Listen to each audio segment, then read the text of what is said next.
मथुरा और गोकुल के बीच में बसा हुआ ये रमन रेती आश्रम, इसी पवित्र मिट्टी में भगवान श्री कृष्ण जी बचपन में खेला करते थे।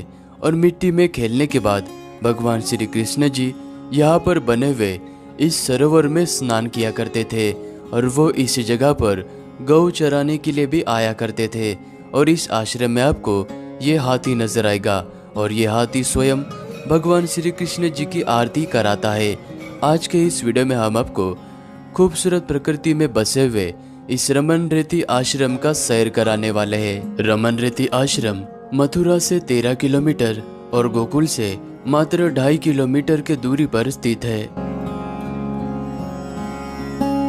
आश्रम के भीतर में जाने से पहले रोड के दूसरी तरफ आपको ये छोटा सा चिड़ियाघर नजर आएगा और यहाँ पर आपको हिरन, शतुरमुर्ग, बारहसिंगा इस तरह के पक्षी और अनेक पशु नजर आएंगे।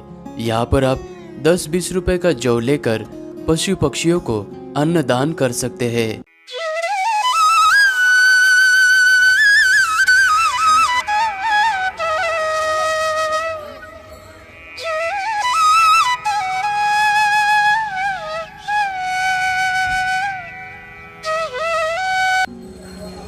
ये रमन रेती आश्रम का प्रवेश द्वार है और प्रवेश द्वार के पास में यहाँ पर जूता घर बना हुआ है। यहाँ पर आप अपना जूता चप्पल रख सकते हैं क्योंकि आश्रम के अंदर जूता चप्पल पहनकर जाना वर्जित है।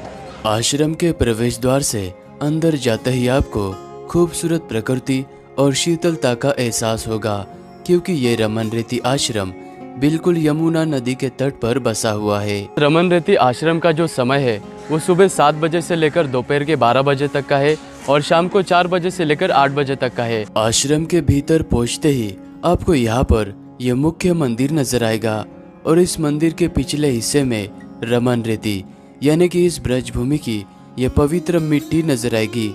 माना जाता है कि बचपन में भगवान श्री कृष्ण जी इसी मिट्टी में खेला करते थे।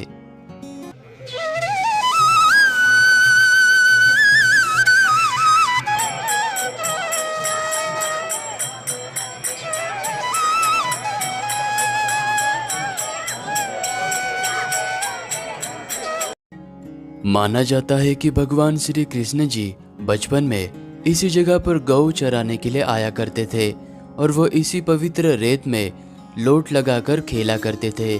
यह जगह भगवान श्री कृष्ण जी की क्रीड़ा स्थल हुआ करती थी। यहाँ के कण कण के वातावरण में आपको भगवान श्री कृष्ण जी का एहसास होगा क्योंकि यहाँ की यह रज भगवान श्री कृष्ण जी के चरण को छू चुकी है। और इस जगह पर बहुत ही दूर दूर से भक्तगण आते हैं। यहाँ पर छोटे से लेकर बड़े तक हर कोई भगवान श्री कृष्ण जी का स्मरण करते हुए इस रेत में लोटन लगाता है और छोटे बच्चों की तरह सभी यहाँ पर रेत में खेलते भी है।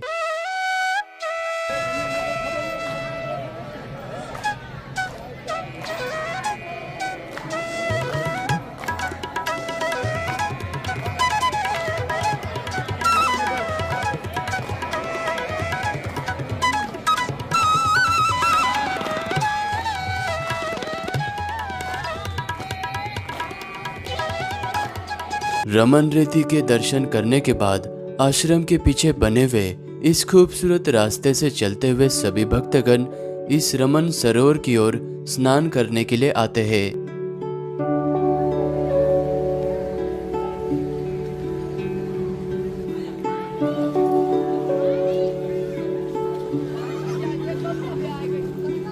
प्रकृति के शांत वातावरण में बसा हुआ यह सरोवर बहुत ही प्राचीन है। भगवान श्री कृष्ण जी रेत में खेलने के बाद अपने सखाओं के संग इसी जगह पर स्नान किया करते थे।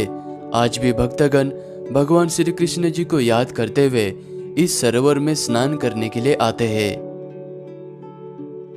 सरोवर के पास में ही आपको ये खूबसूरत सा उद्यान नजर आएगा। इस जगह पर झूला और बहुत ही प्राचीन नक्काशीदार मूर्ति आपको देखने को मिलती है।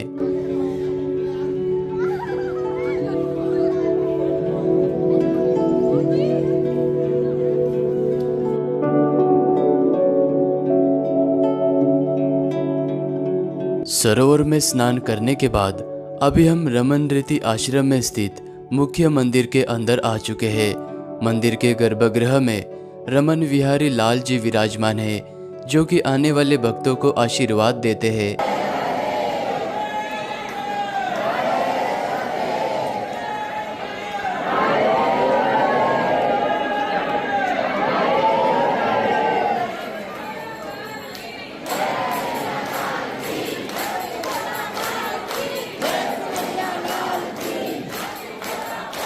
मंदिर के पास में आपको ये हाथी नजर आएगा। ये हाथी आने वाले भक्तों को आशीर्वाद देता है और मंदिर में जो सुबह और शाम को जो आरती होती है, उस आरती में स्वयं हाथी शामिल होकर आरती कराता है। और यहाँ पर साधु संतों के पीछे पीछे ये हाथी पूरे रमन रेती आश्रम की परिक्रमा भी करता है।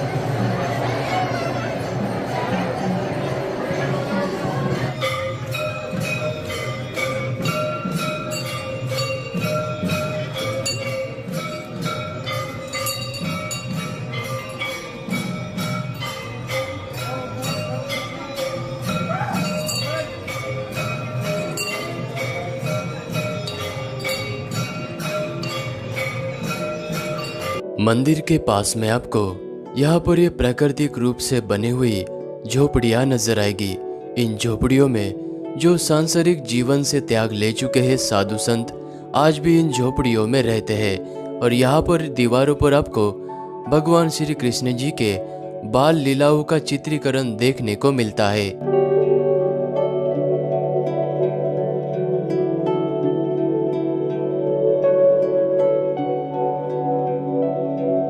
और इस आश्रम में दोपहर के 12 बजते ही यहाँ पर आने वाले भक्तों के लिए प्रसाद वितरित किया जाता है। अगर आप यहाँ पर आते हो तो यहाँ का प्रसाद जरूर लेना।